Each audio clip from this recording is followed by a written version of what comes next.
இந்த உலகத்தில் நாம் செய்யக்கூடிய நன்மையாக இருந்தாலும் தீமைகளாக இருந்தாலும் எல்லாவற்றுக்கும் அல்லாஹ் நம்மை சாட்சியாக வைத்திருக்கிறார். ஒரு இளைஞன் ஒருவன் திருமணம் செய்யலாம், அவனுக்கு 2 சாட்சி வேணும். இஸ்லாம் சொல்லக்கூடிய வழிமுறை.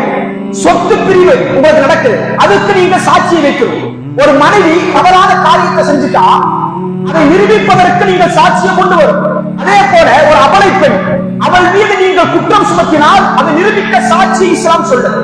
ஒரு அனாதையான ஒரு குழந்தை, அவருக்கு ஒரு சொத்து இருக்குது, அந்த பிள்ளை பருவ வயதை அடைந்த உடனே அந்த சொத்தை நீங்கள் ஒப்படைக்கும் பொழுது சாட்சியை நீங்கள் ஏற்படுத்திக் கொள்ளுங்க.